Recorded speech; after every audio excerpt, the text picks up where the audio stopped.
বরাহনগরের BJP প্রার্থী সজল ঘোষ, কুণাল ঘোষের মুখে যা ঝামাটা ঘষল, চলুন দেখে নিই ভিডিওটায়। পলতানের নির্বাচন ঘোষণা হওয়ায় উনি জাটপন্নাই খুশি হয়েছেন। কারণ এই যে ওখানকার যে জাহাঙ্গীর নাকি আছে, আকবর কি আছে, সে মালটা আসলে দিদির নয়, সে হচ্ছে ভাইপো। আর ভাইপোর লোককে কুণাল ঘোষ মোটেও ভালোবাসে না। এবারে একটা কথা বলি, একজন আইপিএস অফিসারকে মুজুরো করছে। আপনি বড় সাংবাদিক হতে পারবেন, আপনি সাংসদ হতে পারবেন, আপনি বড় বিধায়ক হতে পারবেন, আপনি মন্ত্রীও হতে পারেন, আপনি আর এই জীবনে আইপিএস হতে পারবেন না। তাই মুজুরো সিংহম কি করলো, তার উত্তর চোর কুণালকে দিতে হবে, এর কোনো বাধ্যবাধকতা নেই। খুব ফাটছে, মুখে হাসি, মনে কি যন্ত্রণা। যখন এর পরের নির্বাচন হবে তখন জাহাঙ্গীরও থাকবে না, আর পিসিমণিও থাকবে না। বিধানসভায় 21শে মে পুরো ফলতায় পুনর্নির্বাচন জ্ঞানেশ কুমারের নির্বাচন কমিশন। প্রশ্ন এক, যে আপনাদের বজ্র আটুনি কি তাহলে ফসকা গেরো? এত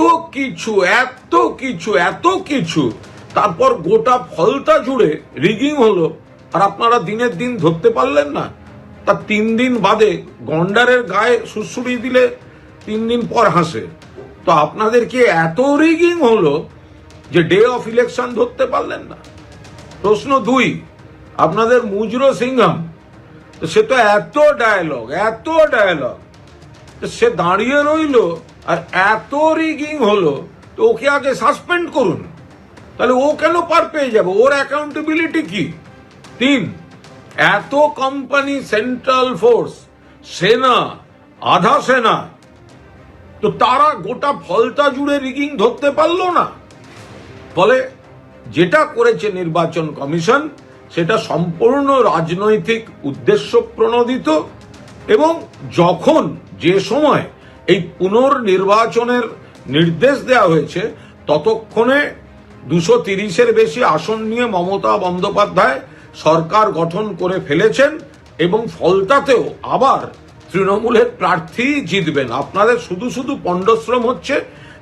তৃণমূল কংগ্রেসের লজ্জা লাগে না যে অভিষেক বন্দ্যোপাধ্যায় তাদের দ্বিতীয় সর্বোচ্চ বড় নেতৃত্ব তারা বলেন, তার লোকসভাতে একটি বিধানসভায় বিরোধী পক্ষের সিম্বলের উপরে, প্রার্থীর উপরে সেলোটেপ লাগিয়ে দেওয়া হচ্ছে। এদের নির্লজ্জতার একটি সীমা নেই, তারপরে এরা মুখ খুলছে।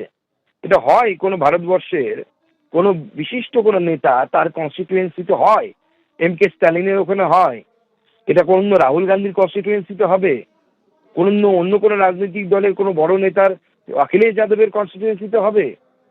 একমাত্র অভিষেক বন্দ্যোপাধ্যায়ের কনস্টিটুয়েন্সি অর্থাৎ ডায়মন্ড হারবারে এটা বারবার হচ্ছে। গত লোকসভা ভোটে হয়েছে, তো সেখানে পুনর্নির্বাচন হবে না তো কি হবে? পুনর্নির্বাচনই হবে।